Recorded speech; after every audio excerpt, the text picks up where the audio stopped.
1 million commuters use Sydney's trains every day, and the population is growing by over 1,400 people each week.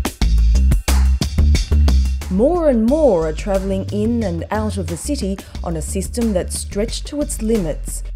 It cannot stretch anymore.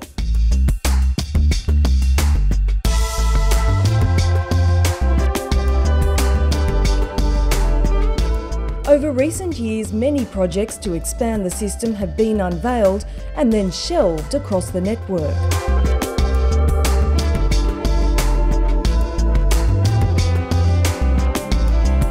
Now, more than ever, Sydney is crying out for an integrated system that works better and has the capacity to efficiently meet the demands of a growing city. I'm a train guard at Mortdale, so I see congested trains all the time, and more people are using the trains, but there's less trains, or they're cutting back services. We need to try and get more services, and if there's a delay, if there's a train breakdown or there's an emergency on the platform, a train stops, and the trains behind it are starting to back up and clog the system. So we need to try and untangle the system and improve what we have there for the community, for the passengers. With the rail system under strain, a huge amount of pressure is put on Sydney's roads.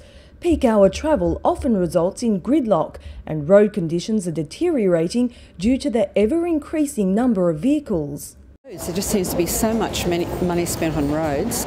To a certain extent, I think the system's underdeveloped.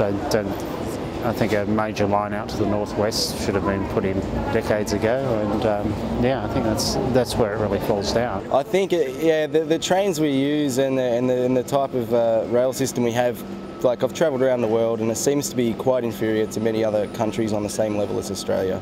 I've changed my work hours so that I come in later so that I can actually get a seat on the train instead of, standing, because I get on at Lidcombe and it's always packed by the time it comes to Lidcombe. So what can we do to persuade policymakers and the community that an improved rail system is what's needed?